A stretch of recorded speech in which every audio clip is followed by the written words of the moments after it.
नमस्कार मंडळी. तर चला, आज वाळवणातला हा दुसरा प्रकार करणार आहोत आपण. आज आपण तांदळाच्या पिठापासून कुरडई करणार आहोत. ते मी ते तांदळाचं पीठ घेतलेलं आहे, एक वाटी मोठी. त्यामध्ये घालून घेऊया आपण पापड खार आणि चवीनुसार मीठ घालून घ्यायचं आहे आणि थोडं थोडं पाणी करून त्याचं मस्त असं आपण घट्टसर पीठ मळून घेणार आहोत. हे बघा, अशा प्रकारे 2 प्लेटमध्ये मी थोडं थोडं पीठ काढून घेतलेलं आहे.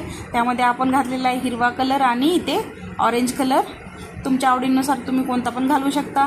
याला मिक्स करून घेऊया आपण. हे बघा, झालेले आहेत आपले डो आता रेडी. आता हाताने याला मस्त गोल करून घेऊया आणि तिन्ही पण रोल आपण करून घेतलेले आहेत. आता याला आपण चाळणीत ठेवायचं आहे, पुरणाच्या चाळणीमध्ये. आता याला आपण वाफळून घेणार आहोत. तर चला, ठेवते मी गॅसवर आणि याला वरनं झाकण ठेवून घेते.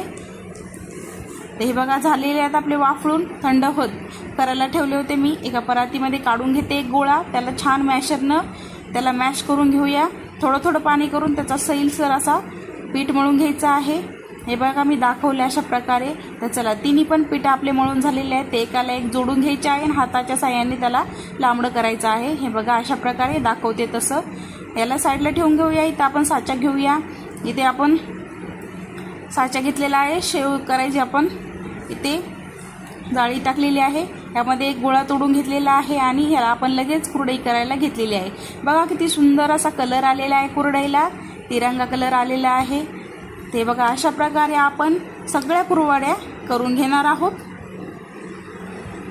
बघा, किती सुंदर अशा दिसत आहेत. तर याला आपण 2 दिवस उन्हामध्ये वाळवत ठेवलं होतं. तर या बघा, अशा झालेल्या आहेत तिथे.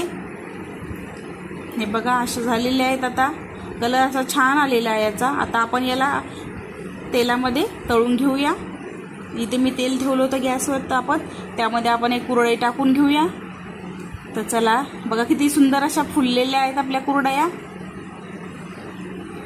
आता आपण दुसरी पण घेऊया तळून. अशाच प्रकारे मी घेतले होत्या 2-4 तळून. तर बघा, किती सुंदर असा कलर आलेला आहे आपल्या कुरडईला आणि डबल साईजनं फुगलेली आहे बघा.